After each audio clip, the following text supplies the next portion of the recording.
Hello, Peller.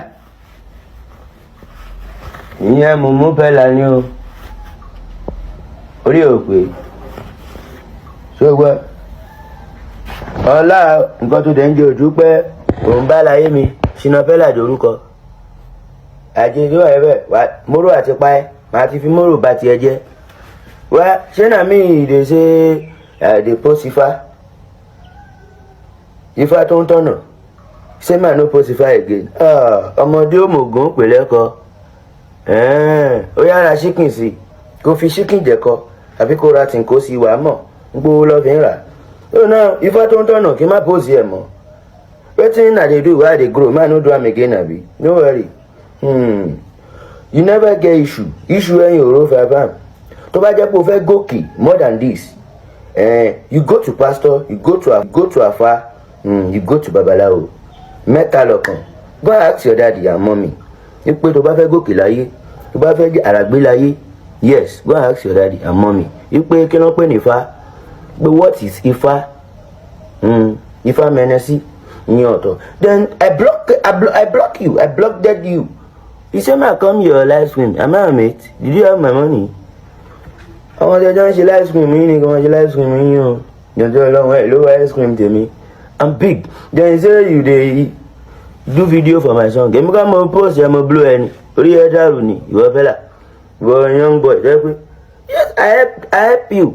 When you dance for a song, we posted you. Ta ló mọ̀ ẹ́? Tó máa ń wọ bùbá àparò ńgbà yẹn. Èmi gbà tó dẹ̀ yà ó dẹ̀ di content creator. Kí ló wá bá a sọ ó dẹ̀ di TikToker tó ń scream. All I help you now.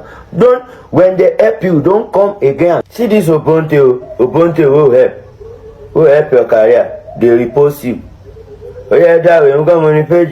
Who know you? Know if you back part of the way before you were Peller. Where they use your career, they follow woman. They run follow woman like this.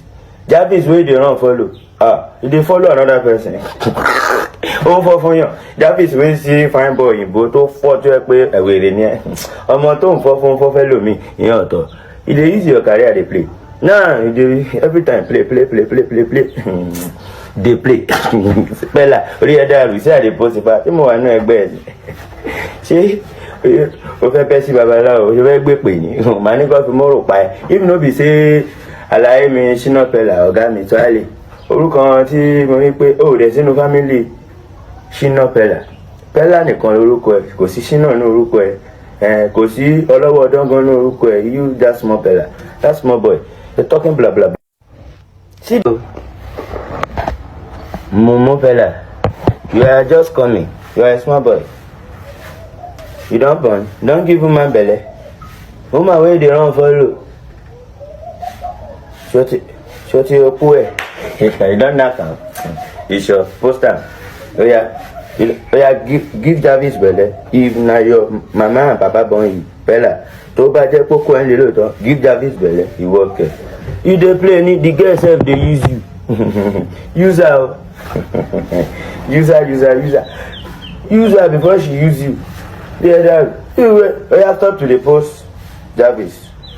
See how they post if I'm alone turn Ogun Dábèdè bá ń gbó mi wá òfúndì ẹ ó máa fa wàhálà yóò máa já sí wa lọ́wọ́ ni ìrí á máa já sọ́dọ̀ wa ọpẹ́ á máa já sọ́dọ̀ wa àwọn máa dúpẹ́ àwọn máa sọpẹ́ nínú ogun ló